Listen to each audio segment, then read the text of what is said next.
ચિત્તપાવન યુવા મંચ તરફથી સાયબર અવેરનેસ સેમિનારનું આયોજન કરવામાં આવ્યું હતું, જેમાં સાયબર ક્રાઇમ અટકાવવા શું પગલાં લેવા જોઈએ તેની માહિતી આપવામાં આવી હતી. આ સેમિનારમાં સાયબર ક્રાઇમ શું છે, સાયબર ક્રાઇમના પ્રકાર કેટલા, સાયબર ક્રાઇમથી બચવા માટે શું કરવું, સાયબર સિક્યોરિટી, સાયબર સેફટી વગેરે વિશે તેમજ સાયબર ક્રાઇમનો બનાવ બને તો તાત્કાલિક સાયબર ક્રાઇમ હેલ્પલાઇન નંબર 1930 પર સંપર્ક કરવો તથા ફરિયાદ કરતા સમયે શું દસ્તાવેજો હાજર રાખવા સહિતના મુદ્દાઓ પર નિષ્ણાંત અધિકારી દ્વારા માર્ગદર્શન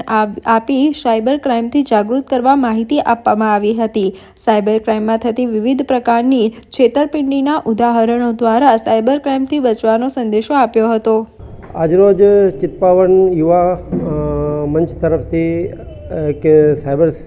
સેમિનારનું આયોજન કરવામાં આવ્યું છે. તો હું આમ પબ્લિકને જણાવીશ કે અત્યારે સાયબર ક્રાઇમ ઘણું જ વધી ગયું છે. સાયબર ક્રિમિનલ અલગ અલગ મોડ્સ ઓપરેન્ડીથી તમામ વર્ગના પબ્લિક સાથે, એમાં નાના બાળકો હોય, ટીનેજર હોય, યુવા હોય, લેડીઝ હોય, જેન્ટ્સ, સિનિયર સિટીઝન, તમામ સાથે અત્યારે અલગ અલગ રીતે સાયબર ક્રાઇમ કરી રહ્યા છે. જેથી આજરોજ અમે અત્યારે ચિત્તપાવન યુવા મંચ જે સાયબર અવેરનેસનો કાર્યક્રમ રાખ્યો છે, તો એમાં તમામ વર્ગના પબ્લિક અહીંયા હાજર છે અને તમામને આ સાયબર ક્રાઇમથી કેવી રીતે બચવું, કઈ ટાઈપના સાયબર ક્રાઇમ થાય છે અને એમાં તમારે શું સેફટી રાખવાની. ઇન્ટરનેટ તમે વાપરો છો, ડિજિટાઇઝેશન પૂરા આખો દિવસ આપણે જે વાપરીએ છીએ, ફેસબુક, ઇન્સ્ટાગ્રામ, વોટ્સઅપ, પછી આપણે ઓનલાઈન પરચેસ કરીએ છીએ કે સોશિયલ મીડિયાનો ઉપયોગ કરીએ છીએ, તો એમાં કઈ વસ્તુની સાવધાન રાખવી, કેવી રીતે સાયબર ક્રાઇમ થાય છે, કેવી રીતે તમને લાલચ આપે છે, તમને ડરાવે છે, ધમકાવે છે, અલગ અલગ રીતે આ લોકો સાયબર ક્રાઇમ કરે છે. ડિજિટલ એરેસ્ટના નામે,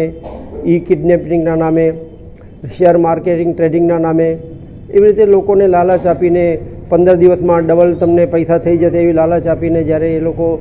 ગેરમાર્ગે દોરે છે પબ્લિકને, તો એમાં આપણે કેવી સાવધાન રાખવી, એ બધા ફ્રોડમાં ન ફસાવું, જેની આજે હું તમામ વર્ગના પબ્લિકને હું સમજણ અત્યારે પૂરી પાડીશ અને સાયબર ક્રાઇમનો ભોગ ન બને એના માટે હું એમને સુરક્ષા કેવી રીતે રાખવી એ બધું હું